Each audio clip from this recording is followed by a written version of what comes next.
Incredible story of inspiration. Garlett's life changed forever when he was diagnosed with cancer, and he was just a high school student at the time. Now he's written a book about his journey from transplant patient to Iron Man.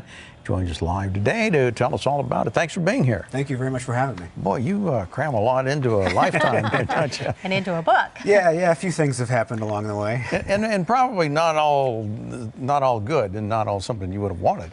Well, yeah, no, I mean, I certainly, I wouldn't have chosen the path for myself, but, you know, I had 4 different bouts with the cancer, 3 times with the Hodgkin's lymphoma. I had a secondary leukemia, the heart transplant later on then because of damage to my heart.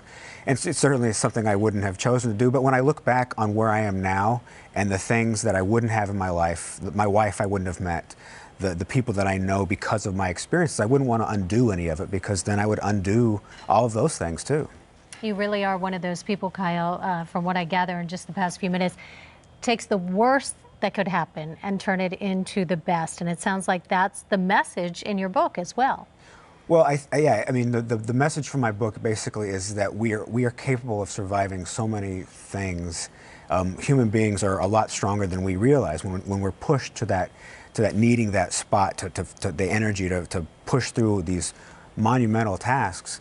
You know, there's just something inherent in all of us, and life is so beautiful, and when you get on the other side of it, it's really precious. I mean, like, I just turned 40 this past year. I never thought I'd reach the age of 40, so it's such a joy to be able to celebrate that birthday with my family and friends who were there with me through some of the worst times possible.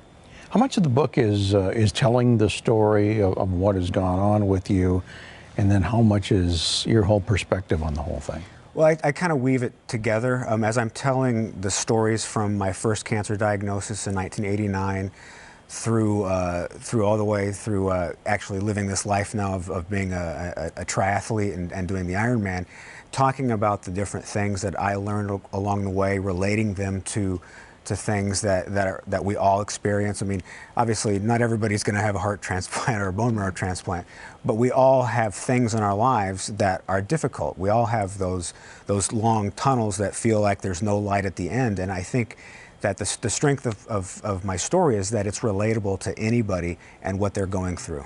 And let's be honest, you are not just a cancer survivor, because I think everyone knows a cancer survivor. You were 18 the first time you were diagnosed, went through several bouts, had the heart transplant, came back as leukemia, and you almost died.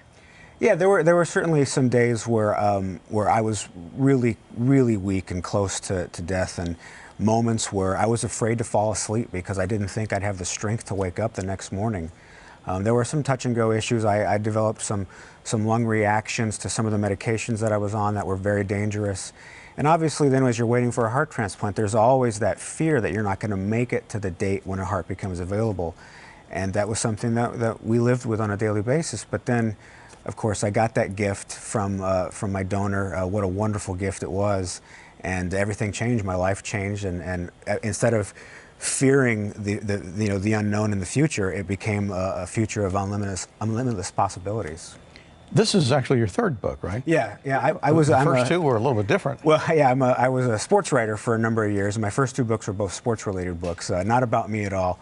And so this is far more personal, and to me certainly more important than the other 2 books. But I love writing. I loved telling this story. I think everybody should go through the exercise of writing about the things that are most important in their lives because you learn so much about it. I'm a motivational speaker, and so I've spoken a lot about my story over the last 10 years. But writing about it and sitting down and actually thinking about it in terms of a story, I learned things about myself and about the way I dealt with things that I hadn't thought about beforehand. You must be pretty proud of yourself, Kyle. Thanks for being here. Well, thank you. I'm very fortunate. I'm very lucky. Boy, Thank you. Lucky to have you here. Thank you very much. For more information on Kyle Garlett and his book, just go to our website, KCAL9.com. Click on Seen on TV.